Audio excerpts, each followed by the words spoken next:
Selamat sejahtera, anbu wanakkam. Nama saya Manimar Manikam, Pengerusi Kebangsaan Persatuan Harapan India Malaysia. Hari ini 13 hari bulan 4 2022. Video ini saya buat khas untuk Sinar Harian dan IPD Klang Utara ya. Okey. Malam saya terbaca satu artikel di Sinar Harian iaitu mereka memaparkan video yang saya buat. Okey, ini dia video yang saya buat. Siapa dia punya pengarang? Muhammad Aris Fadli Muhammad Fazil. Okey. Lelaki tular dakwa polis lindungi penjenayah akan dipanggil. Okey, tak apa. Saya tunggu untuk dipanggil. Pihak polis menafikan dakwaan dibuat seorang lelaki tempatan dalam satu video tular mendakwa tiada tindakan diambil terhadap laporan dibuatnya kata seorang individu didakwa sebagai penjenayah. Okey. Pihak polis menafikan terhadap laporan dibuat kata seorang individu di penjenayah. Okey, Ketua Polis Daerah Klang Utara Assistant Commissioner S. Vijayarao berkata pihaknya mengesan video berkenaan tular di YouTube memaparkan seorang lelaki dipercayai pengerusi sebuah pertubuhan bukan kerajaan mendakwa seorang pegawai penyiasat menerima rasuah dan melindungi penjenayah berkenaan. Dalam video ini, okey, yang ini saya nak jelaskan. Okey, baru saya buat laporan polis terhadap kes saya yang saya mengesyaki. Okey, saya buat report terhadap Sinar Harian yang memfitnah dan mencemarkan nama dan persatuan saya. Okey, di sini mereka kata saya fitnah. Okey, saya bukan fitnah. Ini laporan polis baru saya buat terhadap kes saya. Okey, terhadap Ayo pegawai penyiasat itu. Dalam video saya, Sinar Harian mungkin seorang Melayu lah. Melayu memang pandai dalam bahasa Malaysia. Walaupun saya seorang India, saya fasih dengan bahasa Malaysia. Tetapi saya tak tahu macam mana dia tak faham, tak erti bahasa Malaysia. Sebab dalam video saya itu, saya terang, crystal clear. Saya sebut, saya bukan tuduh, saya mengesyaki. Ya, sesiapa pun boleh mengesyaki sesiapa. Bila ada syaki, baru kita boleh buat aduan. Okey, macam ini saya buat aduan kepada Peguam Negara, Ketua Polis Negara dan SPRM. Saya mengesyaki pegawai penyiasat sebab apa? Kawan suspek yang sendiri yang kata suspek bagi tahu dia kes ini ditutup selepas dia kau tim dengan Ayo sebanyak 10,000.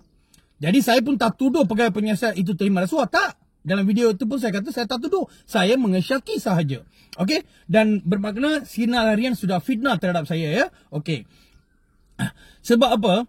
Okey, lagi satu saya nak tunjuk bukti ya. Okey.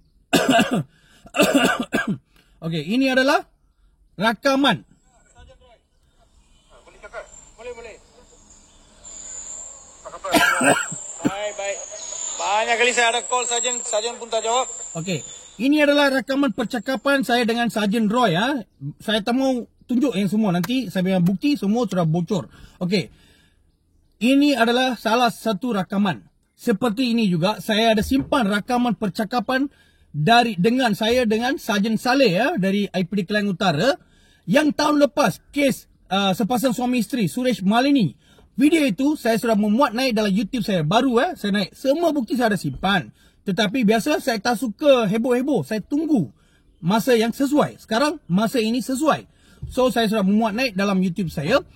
Yang Suresh seorang mangsa dipaksa dikurung di rumah Acid Money dan dipukul bergilir-gilir oleh Joseph Prakash Acid Money dan juga isteri Acid Money warga Thailand menggunakan kasut memukul budak itu di depan mata isteri dia sendiri. Macam mana perasaan mereka? Mereka adalah mangsa ya. Okey, lepas itu mereka memaksa budak itu buat satu pengakuan palsu dan membawa dia pergi ke balai membuat satu laporan palsu terhadap saya. Selepas itu budak itu call saya dan meminta maaf sebab dia dipaksa dan diugut dan juga disamun. Handphone dia pun dirampas oleh Joseph Prakash dan dia menggunakan walkie-talkie yang berat memukul kepala dia. Mereka adalah mangsa dan mereka meminta bantuan saya. Saya yang guide mereka macam mana mau buat report, tapi mereka buat report di IPD Klang Selatan. Kenapa mereka tak buat di IPD Utara? Sebab Acid Money memang kata ada kenalan dalam.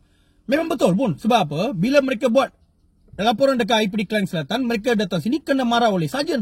Dan kes ini pun dari awal pun Sarjan itu mengelak dia nak selesaikan secara baik dengan penjenayah. Siapa tu penjenayah? Acid Money masuk penjara. Kes apa? Penjenayah lah yang buat jenayah. Okey? So mereka pun risau. Sebab itulah kebanyakan mangsa, kenapa mereka cari NGO, terutama NGO saya, untuk apa? Sebab mereka tahu saya berani kalau benar.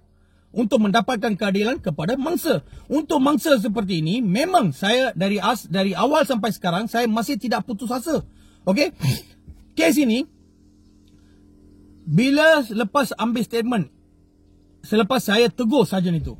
Okey? Dan keesokan hari, sarjan panggil penjenayah dan mangsa untuk selesaikan secara baik. Semua saya ada simpan rakaman percakapan itu sebagai bukti. So, saya baru-baru ini dengar mereka akan panggil saya untuk siasatan, buka IP. Saya tak ada hal. Tahan, tuduh saya pun saya tak ada hal. Saya akan tunjukkan bukti ini semua di mahkamah. Okey? So, boleh pergi tengok YouTube saya. Terima kasih.